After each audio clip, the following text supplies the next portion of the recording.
Okay, so Mac, you obviously know Drake about as well as anybody, but it's pretty incredible for a quarterback in their second season to make the Super Bowl and to do it the way that Drake has in the MVP conversation. Have you been surprised at all the success he's had so soon?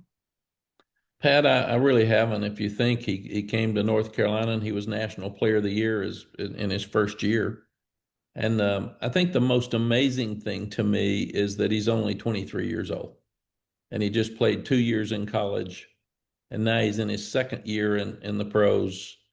Josh McDaniels has done a great job with him. Obviously, Coach Vrabel's done a great job, but he's just a winner. Hmm.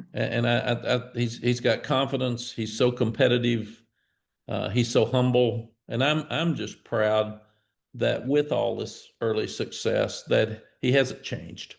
He's the same person that we knew after those games when he was a freshman, redshirt freshman, and I also applaud Chip Lindsey and Clyde Christensen. We were so lucky to have a guy that's in Clyde that coached Tom Brady, won a Super Bowl, Peyton Manning, Jameis Winston, and Andrew Luck. Um, so I really think that Drake was also prepared for all of this. And that's something Drake asked me when we had the coordinator change. I said, what do you want? And first he came in to tell me I'm not leaving. There's all this rumors and there was tampering back then and offered Yeah. a lot of money. And he said, Coach, I'm not. I came here for you. I'm staying, man. So this is good. And then I said, what do you want in a coordinator? And he said, I want somebody to help me with my feet. I want somebody to help me with my presence in the pocket because sometimes I drift into pressure. And I want somebody to work with me on my throwing motion. Now, here's the National Player of the Year as a redshirt freshman, beating himself up and talking about all the things he needs to do better. And I told scouts when they would come through that he's a Super Bowl guy. Mhm. He'll win a Super Bowl. I didn't know he was going to have a chance to be the second youngest guy to ever do it or the youngest guy to ever win one. But he's got everything. He's got the ed factor. You talk about all the ways he wanted to improve at North Carolina, and I feel like he's only built upon that in the NFL. And I'm sure it was hard for you to watch a lot, his first season in the NFL when you were coaching at Carolina, but this year when you've had a little bit more time to yourself, have you gotten to watch a lot of his NFL games, and how have you seen him grow as a player this season with the Patriots? Yes, I actually fit my schedule to where I can see his games, and our Nice. whole family does. It's amazing. I one day I didn't even realize what time their game was, and I asked my son and grandson, "You want to go play golf Sunday?" And they said, "No, Drake's playing." So I said, "Oh, I got it. What time?"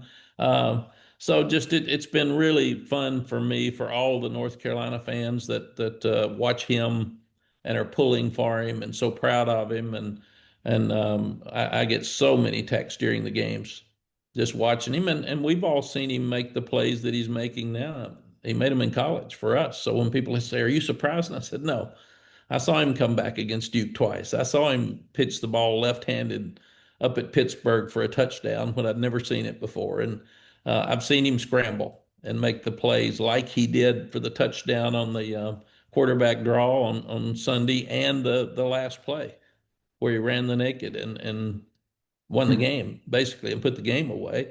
So that's just who he is. The story's kind of famous now. I was talking to his high school coach, Scott Chadwick, this week. I've talked to him before and just talking about how Drake didn't necessarily want to come to Carolina at first, kind of carve out his own legacy. He's committed to Alabama. Bryce Young ends up flipping to Alabama, which ultimately leads to Drake coming to Carolina. But from your perspective, how did you guys flip him from, what was the top program in college football at the time?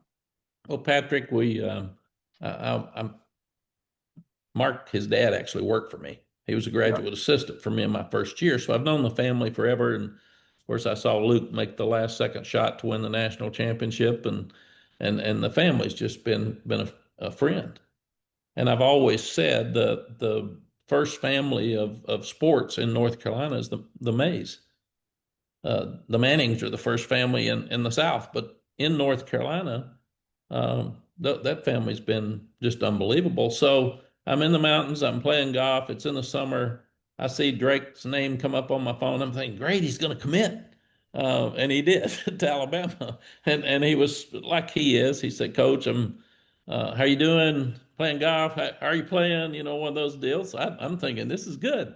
And then he says, and he's very honest. And the parents made him call, and he said, Coach, I've watched North Carolina football the last 2 years, and there's nobody in the stands, and they've lost all the games, and I don't want to do that.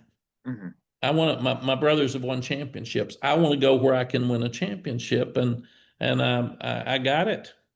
I understood. We have done nothing that could show him that we were going to make progress. And then we open up and we win some games and we go to a bowl the first year, and he just I said, as long as I'm the head coach at the University of North Carolina, you get a scholarship. And I always wanted the players to do what I thought was best for them. I said, and I think it's best for you to come here. Mhm. It's our job to make it where you would want to come here. But your legacy when you get through, you're going to live in Charlotte. You've got so many great connections already with North Carolina boosters. This is who you are, and this is where you need to stay. So over time, when things got better, we had the 1 point loss to Clemson where we had a chance to win, and so he could see that things were coming and it would have a chance. And then so proud of him, he wins the division championship when he comes, and we have a chance to beat Clemson to be ACC champs, and it didn't work. We didn't win the game, but we had great offenses. If we'd been better on defense, we would have gotten where he and I both wanted to go.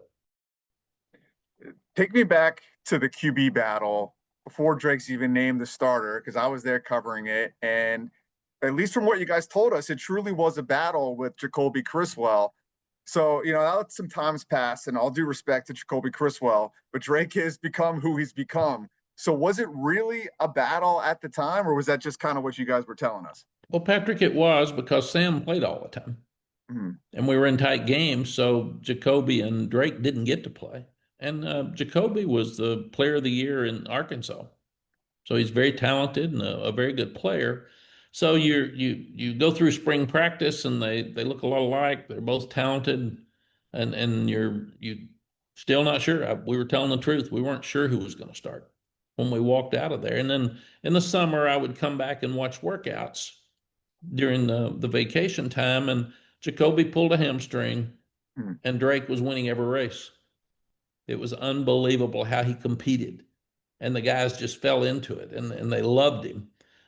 So I could tell. But I asked all the older guys, who's our quarterback? Who you think? And they'd say, Coach Drake's unbelievable. Yeah. He's a freak as an athlete, but he competes, man. So he got them to buy in, and then the opening ball game with Florida A&M, which we didn't even know we were going to play till what, just the half a day before. Yeah, they were missing a We ton didn't of know if they players. were Yeah. coming. Yeah. So he throws 5 touchdown passes, and you could see. I mean, he ran, he threw in his first college game ever as a starter, and you could see that he was very special.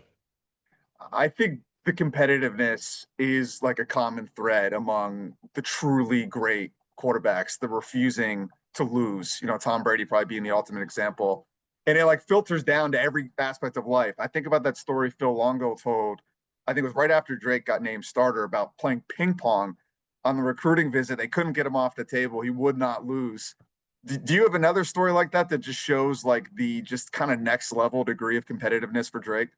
Yes, the I walked in the players' lounge one day, and all the players are standing around. They're all laughing and cheering and picking at each other like they do. And I see a broken ping pong paddle on the table, and I said, "Who broke the paddle?" They all point to Drake, and I looked at Drake and I said, "Drake." He said, "The tight end beat me. The tight end beat me." And I said, "I got it. We can get another paddle." You've coached some great QBs, in my lifetime. Vince Young, was super inspiring to me as a young high school quarterback. I certainly couldn't run like that. Obviously, Colt McCoy and covering Sam Howell here after. I mean, are you allowed to say that Drake's the best now, or are they all kind of, your favorite sons in a way? Well, they are.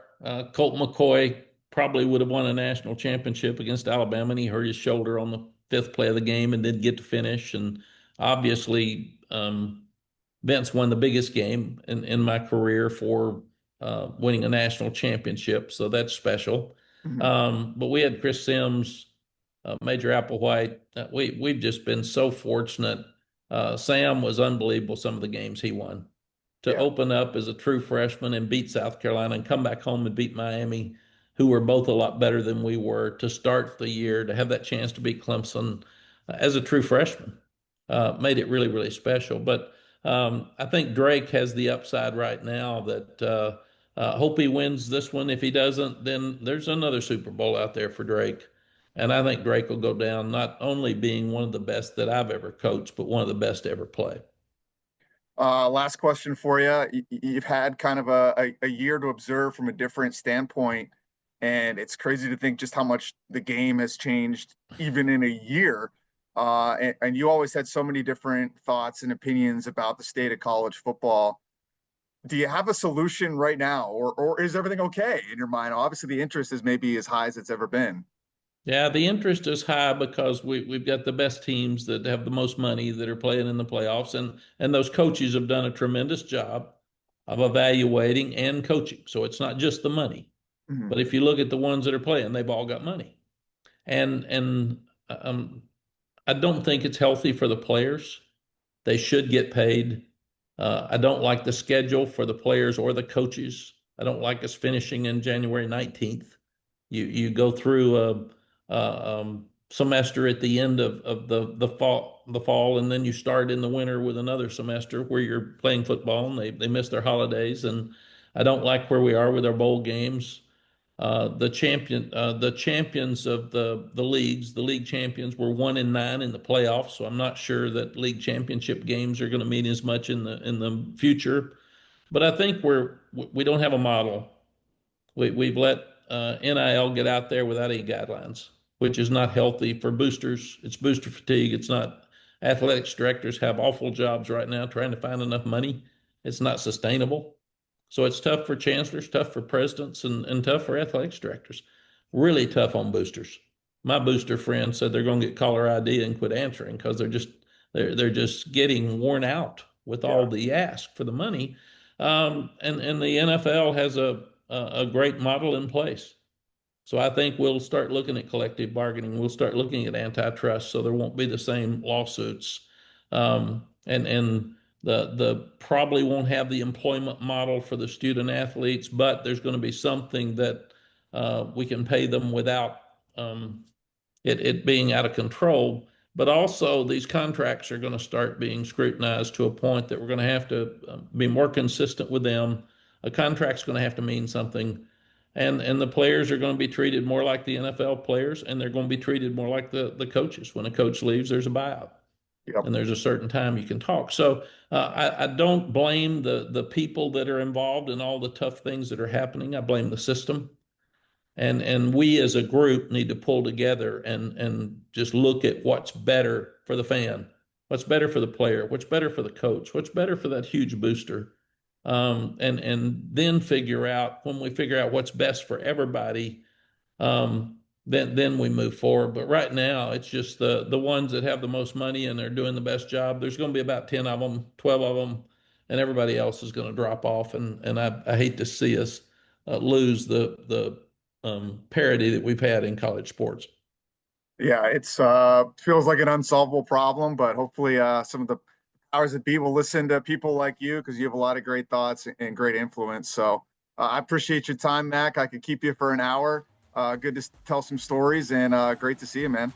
Thanks, Patrick. Can't wait for the game. It'll be fun to watch. Absolutely. Looking forward to it. Thanks, Mac. Take care.